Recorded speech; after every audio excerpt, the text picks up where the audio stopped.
الحمد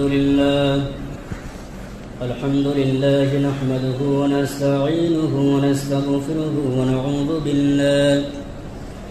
ونعوذ بالله من شرور أنفسنا ومن سيئات أعمالنا من يهده الله فلا مضل له ومن يضلل فلا هادي له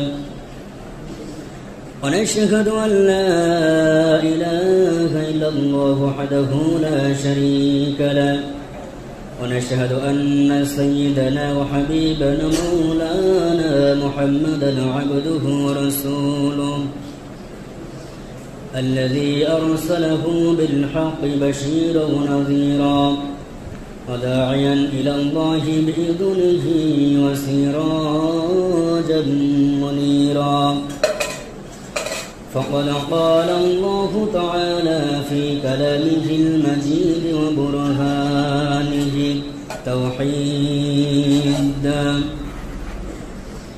أعوذ بالله من الشيطان الرجيم بسم الله الرحمن الرحيم إنما يعمر مساجد الله من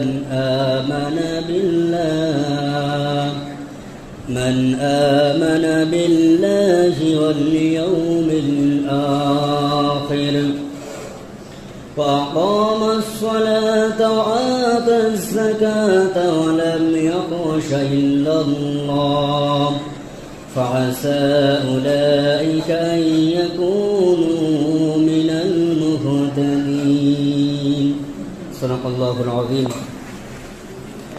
الحمد لله সমস্ত প্রশংসা আল্লাহ রাব্বুল আলামিনের জন্য যে আল্লাহ রাব্বুল আলামিন আমাদেরকে বড় ভালোবেসে মহব্বত করে আজকে শুক্রবার জুমার দিনে সকল কাজ থেকে ফারেক করে আমাদেরকে আল্লাহর ঘর মসজিদে আসার তৌফিক দিয়েছেন। এজন্য আমরা সে আল্লাহ রাব্বুল আলামিনের দরবারে উচ্চ কণ্ঠে আওয়াজ দিয়ে শুকর আদায় করি বলি আলহামদুলিল্লাহ। লক্ষ কোটি দরুদ এবং সালাম সে নবীর উপর বর্ষিত হোক যে নবী সারাটা জীবন কষ্ট করে গেছেন ইসলামের জন্য, আমাদের জন্য, উম্মতের জন্য, এবং কিয়ামতের মাঠে যিনি শাফাআত করবেন সেই নবীর সামনে দরুদ পাঠ করব আল্লাহুম্মা আমিন। সম্মানিত হাজরিন, আজকে আমরা অল্প সময়ে মসজিদের আদব কায়দা সম্পর্কে আলোচনা করব। মসজিদের আমাদের জন্য কি কি হক রয়েছে এবং মসজিদের দায়িত্ব কারা থাকবে, দায়িত্ব রক্ষণাবেক্ষণ যারা করবে তাদের ভিতরে কি কি গুণ থাকবে। দেখুন, কোরআন থেকে আলোচনা করব, সকলে মনোযোগ সহকারে শুনবেন। এবং আল্লাহ রাব্বুল আলামিন কি কি গুণ থাকা লাগবে, যারা মসজিদকে আবাদ করবে তাদের ভিতরে কি কি কোয়ালিটি থাকবে। আল্লাহ রাব্বুল আলামিন যারা মসজিদকে আবাদ করবে, যারা মসজিদকে দেখাশোনা করবে, যারা মসজিদকে রক্ষণাবেক্ষণ করবে তাদের 5টা গুণের কথা আল্লাহ বলেছেন। কয়টা গুণের কথা? 5টা গুণের কথা বলেছেন। তাকে আল্লাহ রাব্বুল আলামিন বলেছেন। এবং আমরা যারা মসজিদে আসি, মসজিদটা কেমন ঘর, মসজিদটা কেমন জায়গা, এই দুনিয়ার জমিনের সবচেয়ে উৎকৃষ্ট জায়গা, উত্তম জায়গা কোনটা, এই সম্পর্কে আমরা আলোচনা করব ইনশাআল্লাহ। আমি খুতবার ভিতরে কুরআনুল কারীম থেকে সূরা তাওবা পারা নম্বর হচ্ছে 10, পৃষ্ঠা নম্বর হচ্ছে 8, সূরার নাম হচ্ছে সূরা তাওবা, আয়াত নম্বর হচ্ছে 18 নম্বর আয়াত। এই আয়াতের ভিতরে আল্লাহ রাব্বুল আলামিন বলেছেন যারা মসজিদকে দেখাশোনা করবে, যারা আবাদ করবে তাদের ভিতরে কি কি গুণ থাকা লাগবে, কি কি গুণ থাকবে।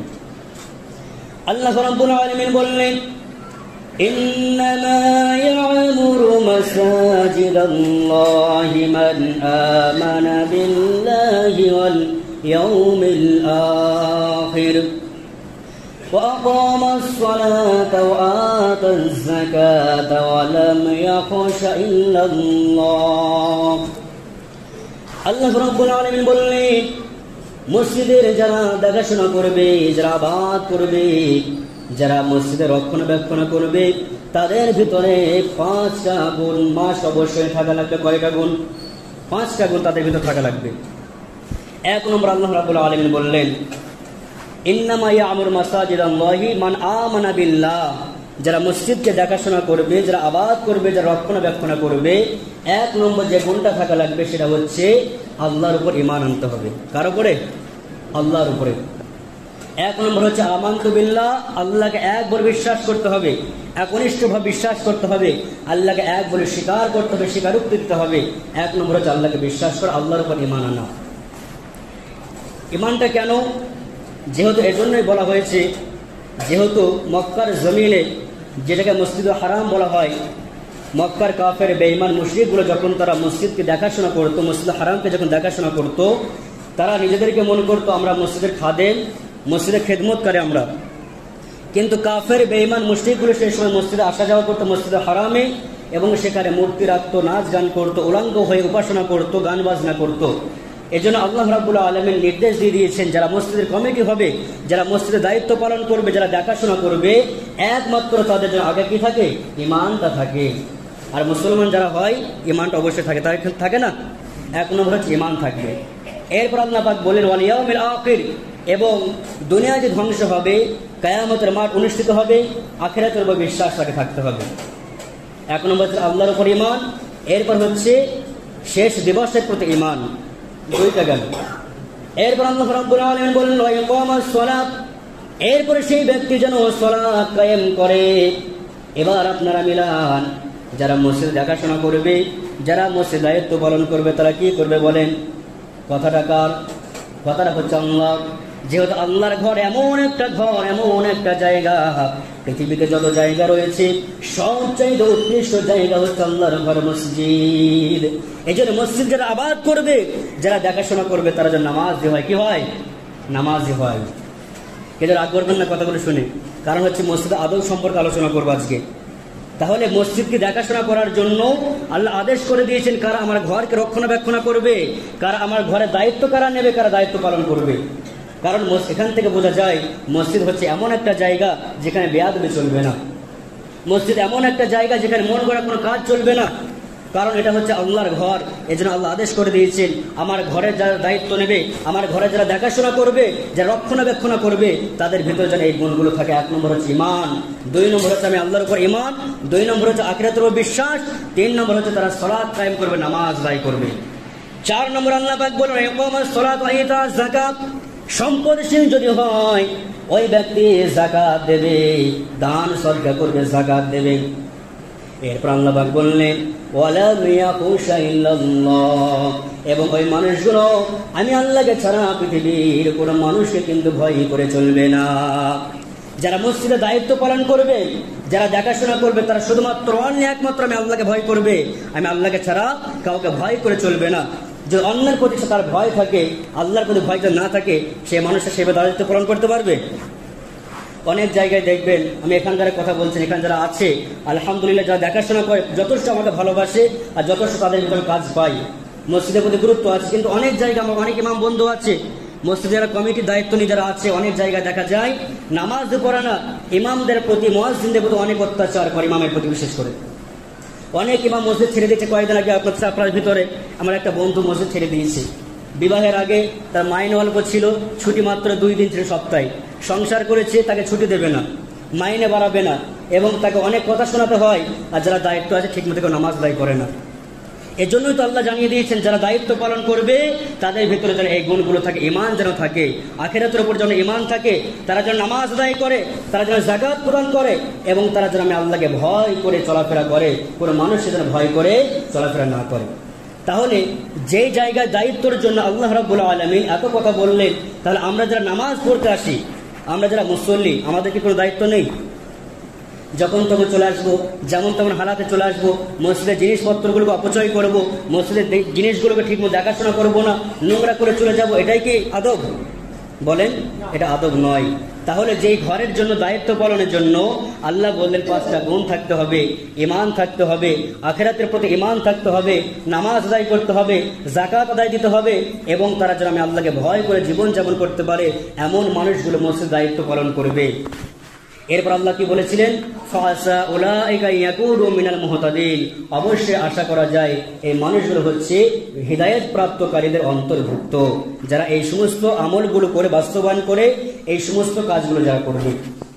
এবার দেখেন মসজিদে আসার আমাদের কর্তব্য কি কি হক রয়েছে। দেখেন আমরা অনেক মানুষ আছি, তাড়াহুড়া করে পায়ের নোংরা আছে, ঠিক মতো পাটা না ধুয়ে আমরা মসজিদে প্রবেশ করে যাই।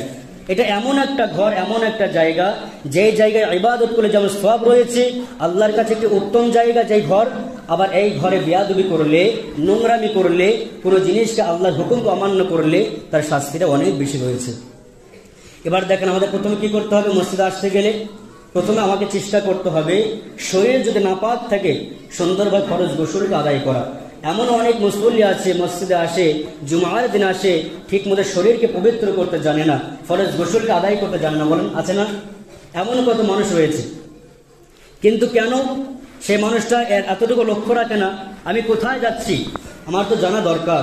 আমার শরীর নাপাক হয়ে গেছে, আমি তো যাচ্ছি আল্লাহর ঘরে ইবাদত করার জন্য। শরীরকে যদি ঠিক মতো পবিত্রতা অর্জন করতে না পারি, এই ঘরে এসে ইবাদত করলে বলেন তো সওয়াব হবে না গুনাহ হবে? গুনাহ হবে। তাহলে আমাদের শেখার দরকার আছে না নাই? শরীরকে আগে পবিত্র করা, শরীরকে আগে পরিচ্ছন্ন করা, ফরজ গোসলকে আদায় করা। একজন ব্যক্তি ফরজ গোসলকে আদায় করে আসলো, মুসল্লি হলে উযু করে আসাটা সব থেকে বেশি উত্তম, নইলে মসজিদে এসে উযু করবে। উযু করার পরে তারপরে যখনই মসজিদে ঢুকবে তখন কি করবে? আল্লাহর রাসূলের নামে একটা দরুদ পড়ে নেবে, যেটা কিতাবে আছে উত্তম, যেটা বিসমিল্লাহি ওয়াসসালাতু ওয়াসসালামু আলাইকা ইয়া রাসূলুল্লাহ। এরপরে দোয়া করবে আল্লাহুম্মা ইফতাহ লি আবওয়াব রাহমাতিকা, হে আল্লাহ আমার জন্য তোমার রহমতের দরজা খুলে দাও, সুবহানাল্লাহ। এই দোয়াটা আমাদের দেওয়ালে লেখা আছে। যদি এই দোয়াটা পড়ে প্রবেশ করতে পারে, আল্লাহ যদি আমরা এই দোয়াটা কবুল করে নেয়, এই দোয়া আমার জন্য নাজাতের কারণ হয়ে যেতে পারে। এই জন্য এই দোয়া বলে প্রবেশ করা। এবার দেখেন, প্রবেশ করার পরে এটা আমার ভিতরে, এই আমলটা আমার নিজেরও ছিল না, কিন্তু যখন কোনো বয়ান বেশি দেখা হয় আমল অনেক ক্ষেত্রে চলে আসে। এবার এই আমলগুলো আমাদের খুব কম হতো, আমার নিজেরও কম হতো, কিন্তু ইনশাআল্লাহ এই আলোচনার পর থেকে আমলটা আমরা সকলে করবো ইনশাআল্লাহ। এরপরে প্রবেশের পরেই কি করবে? যদি টাইম থাকে 2 রাকাত দখলের মসজিদ নামাজ আদায় করবে, শুধু জুমার দিনের জন্য নয়। এবার ইমামের অনেক ক্ষেত্রে কি হয়, দেখা গেলে 1 মিনিট টাইম আছে, আমাকে পড়তে গেলে হবে না, যেহেতু আমাকে জামাতে নামাজ আদায় করতে হবে। এবার যে কোনো মানুষের জন্য মসজিদে প্রবেশের পরে প্রথমেই 2 রাকাত দখলের মসজিদ নামাজ আদায় করবে। এবার যদি জোহরের সময় হয়, যেহেতু জোহরের সময় 4 রাকাত সুন্নতে মুআক্কাদা নামাজ আছে, তবুও পড়াটা উত্তম, না পড়লে কোনো সমস্যা নেই। কিন্তু অন্যান্য সময় যখন মসজিদে প্রবেশ করবেন, উত্তম হচ্ছে 2 রাকাত দখলের মসজিদ নামাজ আদায় করে তারপরে বসা। কারণ একটা সময় আল্লাহ রাসূল সাহাবায়ে কেরামদেরকে নিয়ে আলোচনা করতেছিলেন। একজন ব্যক্তি প্রবেশ করলেন, প্রবেশের পরেই ওই ব্যক্তি সে মজলিসে বসে গেলেন। নবীজি ওই ব্যক্তিকে বললেন, ধমক দিয়ে বললেন যে তোমাকে কোন জিনিস বাধা দিল 2 রাকাত সুন্নাত নামাজ থেকে? কোন জিনিস তোমাকে আটকে দিল? আগে 2 রাকাত দখলের মসজিদ 2 রাকাত নামাজ আদায় করো, মসজিদে হককে আদায় করো, এরপরে তুমি এখানে বসো। তাহলে এরকম অনেক হাদিস রয়েছে, এখান থেকে বোঝা যায় যে উত্তম হচ্ছে 2 রাকাত নামাজ পড়ে তারপরে বসা। এরপরে দেখেন, এই সুন্নত নামাজটা কি যখন তখন পড়া যাবে না। আবার আল্লাহ রাসূল বলেছেন 3টা এমন সময় রয়েছে সারা দিনের ভিতরে, 3টার সময় নামাজ পড়া হারাম, 3টার সময় নামাজ পড়া নিষিদ্ধ। কিন্তু অনেক মানুষ এগুলো দেখে লক্ষ্য রাখে না, যে অনেকে মনে করে এই নামাজটা পড়তে হবে, হয়তো ফোনে শোনে, সন্ধ্যার সময় সূর্য প্রায় ডুবে যায়, ওই সময় এসে নামাজ পড়া শুরু করে দেয়। 3টার সময় নামাজ পড়া আল্লাহ রাসূল হারাম করে দিয়েছেন, নিষিদ্ধ করেছেন। এক হচ্ছে যখন সূর্য উদিত হয়, সূর্য যখন ওঠে, ওই সময় নামাজ পড়া হারাম, নিষেধ, ওই সময় কোনো নামাজ চলবে না। 2 হচ্ছে যখন সূর্য মধ্য আকাশে আসে, একদম যখন আকাশ বরাবর যখন থাকে, যেটা জোয়ালের ওয়াক্ত বলা হয়, 11টার পর থেকে যেটা আসে, ওই সময় নামাজ পড়া নিষেধ বলা হয়েছে। 3 নম্বর হচ্ছে সূর্য যখন প্রায় ডুবে যায়, সূর্য প্রায় ডুবে যাবে, অস্ত যাবে, ওই সময় নামাজ পড়া হারাম বলা হয়েছে। কেন? আল্লাহ রাসূল বর্ণনা দিয়েছেন এই সময় নামাজ পড়া নিষেধ এই জন্য, যেহেতু কাফের বেঈমান মুশরিক যারা আছে তারা সূর্যকে পূজা করে। কি করে? সূর্য যখন ওঠে তখন তারা মস্তিষ্ক নত করে দেয়, সিজদা করে, সূর্যকে পূজা করে। আবার সূর্য যখন অস্ত হয়ে যায় ওই সময় পূজা করে। আবার কিতাবে এসেছে সূর্য যখন ডুবে যায় ওই সময় জাহান্নামের আগুনকে উত্তপ্ত করা হয়। আবার সূর্য যখন মধ্য আকাশে চলে আসে ওই সময় শয়তান তার শিং 2খানা 2 দিকে করে দেয়, সূর্যকে মধ্যখানে রাখে। ওই সময় কোনো উপাসনা করা, সিজদা করা বলা হয় কাফেরদের অন্তর্ভুক্ত হয়ে যায়, শয়তানকে সিজদা করা হয়ে যায়। এজন্য বলা হয়েছে এই 3টার সময় নামাজ পড়া প্রত্যেক মুসলমানের জন্য নিষেধ, হারাম। তাছাড়া যখন মসজিদে আসা হবে উত্তম হচ্ছে মসজিদে হওয়া হচ্ছে 2 রাকাত দখলে মসজিদ নামাজ আদায় করে এরপরে বসা। তাহলে এই আমলটা আমরা প্রত্যেকটা মানুষ করবেন ইনশাআল্লাহ, ইনশাআল্লাহ। এরপরে দেখেন অনেক সময় আমরা দেখা যায়, আমি তো ইমাম সবাইকে পাশ করে চলে আসছি, কোনো কথা বলতে হলে হবে, কিন্তু অনেক মানুষ দেখা যায় যে অনেক জায়গায় অনেক মজলিসে কিংবা মসজিদে পেছন থেকে একদম পাশ করে করে চলে আসে। এটা বিয়াদব, এটা যাবে না। এটাও কি হাদিসে এসেছে, এক সময় আল্লাহ রাসূল দেখলেন যে একজন ব্যক্তি দেরি করে মসজিদে প্রবেশ করেছে, কিন্তু দেখা যাচ্ছে যে সকলকে পাশ করে করে সে ব্যক্তি এগিয়ে আসছে। নবীজি কি বললেন? এটা বেয়াদব হচ্ছে, বসে পড়ো। তাকে সুন্নতের কথা বললেন না, কি বললেন? বেয়াদব হচ্ছে, মানুষকে কষ্ট দেওয়া হচ্ছে, তুমি বসে পড়ো। আবার দেখেন খুতবার সময় অনেক মানুষ দেখা যায়, এখানে যেহেতু আজানের পরে আলোচনা হয়, অনেক জায়গায় আজানের পরে আলোচনা হয় না, অনেক মানুষ তাড়াহুড়া করে খুতবার সময় সুন্নত আদায় করে। খুতবার সময়টা হচ্ছে আমাদের জন্য ওয়াজিব, খুতবা পড়াটা হচ্ছে সুন্নাত, শোনা হচ্ছে ওয়াজিব। ওই সময় নামাজ পড়া কিন্তু ঠিক নয়, অনুত্তম, কখনো উত্তম হতে পারে না। এই জন্য খুতবার সময় নামাজ পড়বো না। এরপরে মসজিদে আসার পরে আমরা অনেক মানুষ আছে দুনিয়াবি আলোচনা শুরু করে দিই, আছি না? দেখবেন এটা অনেক জায়গা, প্রত্যেকটা জায়গায়, বিশেষ করে প্রত্যেকটা জায়গায় দেখা যায় যে এই আলোচনাটা কমন একটা বিষয় হয়ে গেছে, যে দুনিয়াবি আলোচনা, দুনিয়াবি যে কোনো বিষয় আলোচনা, শারীরিক কোনো আলোচনা নিয়ে এক জায়গায় কয়েকজন বসে আলোচনা শুরু করে দেয়। মসজিদে দুনিয়াবি কোনো আলোচনা করা নিষেধ। এই জন্য চেষ্টা করতে হবে, আমি সময় করে একটু সময় নিয়ে মসজিদে এসেছি, যতটুকু পারা যায় নেকি সঞ্চয় করে নেওয়া, যতটুকু পারা যায় নেকিকে কামিয়ে নেওয়া, এখানে গুনাহ না করা, গিবত না করা। আবার অনেকে আমরা মসজিদে বসে পরনিন্দা, চগলখড়ি, গিবত, সমালোচনা করি কি করি না? এগুলো আমরা কখনো ইনশাল্লাহ করবো না। যদি ভেতরে থাকে, আমার আপনার সকলের ভেতরে থাকতে পারে, এগুলিকে বর্জন করবে, ছেড়ে দেবো ইনশাল্লাহ। মসজিদে এসে আমরা প্রত্যেকটা মানুষ চেষ্টা করব দুনিয়াবি কোনো কথা বলবো না। অনেকে দেখা যায় ফ্যান চালিয়ে দিয়ে অনেকক্ষণ বসে আছে, শুয়ে আছে, কিন্তু দুনিয়াবি অনেক কথা শুরু করে দিয়েছে। এগুলো কখনো ইনশাল্লাহ আমরা কেউ করবো না। এখানে না অনেক জায়গায় আছে, কিন্তু এইগুলো আমরা প্রত্যেকটা মানুষ নিজের ভেতরে নেব, যেহেতু এটা হচ্ছে আল্লাহর ঘর। কার ঘর? এটা হচ্ছে আল্লাহর ঘর। দেখুন, সবচেয়ে বাজার এবং দোকানে গিবত হয় বলে আল্লাহ রাসূল বলেছেন, দুনিয়াতে সবচেয়ে উৎকৃষ্ট, উত্তম, শ্রেষ্ঠ জায়গা হচ্ছে মসজিদ, আর সবচাইতে নিকৃষ্ট, নোংরা জায়গা হচ্ছে বাজার। কারণ সেখানে মানুষ একত্রিত হয়ে গেলে দোকানে বসলে গিবত হয়, পরনিন্দা হয়, এর জন্য নিকৃষ্ট বলা হয়েছে। আর উৎকৃষ্ট, শ্রেষ্ঠ বলা হয়েছে মসজিদ, যাতে এখানে কোনো অন্যায় কিছু হবে না। এই জন্য আল্লাহর ঘরে এসে আমরা কেউ দুনিয়াবি আলোচনা, সমালোচনা করবো না ইনশাল্লাহ। এরপরে মসজিদে এসে আদবের সঙ্গে আমরা বসবো, যতটুকু পারবো জিকির আজগার করবো। কি করবো? জিকিরের মধ্যে লিপ্ত থাকার চেষ্টা করবো। সুবহানাল্লাহ, আলহামদুলিল্লাহ, লা ইলাহা ইল্লাল্লাহ, আল্লাহু আকবার, এই জিকিরের মধ্যে আমরা সময়টাকে ব্যয় করবো ইনশাআল্লাহ। এবার আমরা ইমামকে স্মরণ করব। অনেক মানুষ আছে দেখা যায় ইমামকে ঠিকমতো গুরুত্ব দেয়, নামাজ পড়ছে, যে দেখা যাচ্ছে আগে সালাম ফিরিয়ে দিচ্ছে। অনেক সময় দেখা যায় অনেকে বলে হুজুর আগে সালাম ফিরিয়ে দেয়। যে ব্যক্তি আগে সালাম ফিরাবে গায়ামতের মায়ের তার অনেক শাস্তি রয়েছে। সর্বসময় ইমামকে ফলো করা। ইমাম যখন আল্লাহু আকবার বলবে তখন রুকুই যাওয়া, সামি আল্লাহু লিমান হামিদা বলে দাঁড়িয়ে যাবে তখন দাঁড়িয়ে যাওয়া, তিনি যখন আল্লাহু আকবার বলে সিজদায় যাবে তখন সিজদায় যাওয়া, তিনি যখন আসসালামু আলাইকুম রাহমাতুল্লাহ বলে সালাম ফেরাবে তারপরে সালাম ফেরানো হচ্ছে উত্তম। আপনি যদি আগে করেন ইমামকে অনুসরণ করা হলো না এবং আপনার জন্য শাস্তি রয়েছে। এই জন্য সেই দিকে লক্ষ্য রেখে নামাজ পড়া। এবার আল্লাহ রাসূল বারবার বলেছেন কাতারকে সোজা করার জন্য, যে আমরা যখনই নামাজ দাঁড়াবো একে অপরের দিকে তাকিয়ে কাতারকে সোজা করা। কি করা? কাঁধে কাঁধে কাঁধ মিলিয়ে কাতারকে সোজা করা। আল্লাহ রাসূল বলেছেন কাতার যত সোজা হবে তত নামাজ সুন্দর হবে, সঠিক হবে। সেই দিকে আমরা তাকাবো। এবার দেখেন, আমরা অনেক মানুষ আছি মসজিদে প্রত্যেকটা জিনিসে গুরুত্ব দিই না, নোংরা অবস্থায় চলে আসি, ঠিক মতো পাওকে পরিষ্কার করে না। আমরা অনেক মানুষ আছি পাকে ঠিক মতো পরিষ্কার না করে মসজিদে প্রবেশ করে যাই, জুতাগুলোকে ঠিক মতো রাখি না, জুতা রাখার জায়গা রয়েছে তারপরেও দেখা যায় সেইখানে না রেখে ভেতরে একেবারে প্রবেশ করে ফেলি। আবার কাদা পা অবস্থায় আমরা মসজিদে প্রবেশ করে যাই, কারণ যে ব্যক্তি পরিষ্কার করবে তার তো একটা কষ্ট হবে। দ্বিতীয়ত হচ্ছে আল্লাহর ঘর, এটাকে যেহেতু অসম্মান করা হয়ে যাচ্ছে, এর জন্য সেই দিকে তাকিয়ে মসজিদে আমরা যখনই আসবো পরিষ্কার পরিচ্ছন্ন হয়ে মসজিদে প্রবেশ করার চেষ্টা করব। এবার দেখেন, মসজিদে পায়খানা, বাথরুম যেমনই হোক না কেন, পুরাতন কিংবা নতুন যেমনই হোক, যেহেতু মসজিদে প্রত্যেকটা বাথরুমে, প্রত্যেকটা পায়খানায় যে করাই আছে পানির ব্যবস্থা রয়েছে, তারপরও দেখা যায় আমাদের মতোই মানুষ, আমরা মুসলমান মুসল্লি মানুষ, মসজিদে পায়খানায় আমরা পায়খানা করতেছি, তারপরে দেখা যায় পানি যেহেতু বালতিতে রেডি আছে, বলতেও খারাপ লাগে, পানি কিন্তু ঢালে না। তাহলে বলেন তো, একজন বাইরে থেকে কোনো মেহমান আসলে সে যখন সেই টয়লেটে পায়খানায় প্রবেশ করবে সে মানুষটা কি বলবে? তাহলে আমাদের এই গ্রামের মানুষগুলোকে আমাদেরকে ভদ্র বলবে না অভদ্র করে বলেন তো? আমাদের নিজেদের খারাপ লাগবে। পানি যেহেতু রেডি তারপরেও পানি দেয় না। আবার দেখা যায় পায়খানা অন্য চারিদিকে ছড়িয়ে থাকে। এগুলো কেন? যেহেতু এটা হচ্ছে আল্লাহর ঘর, মসজিদের একটি জায়গা, তাহলে আল্লাহর ঘরকে গুরুত্ব দেওয়া, প্রাধান্য দেওয়া। আপনি বাড়িতে যা করেন না কেন কেউ কিছু বলবে না, কিন্তু মসজিদের আল্লাহর ঘর, যেহেতু আল্লাহর ঘরের মসজিদ, আল্লাহর ঘরের পায়খানা, এখানে আপনাকে চেষ্টা করতে পরিষ্কার পরিচ্ছন্ন রাখা।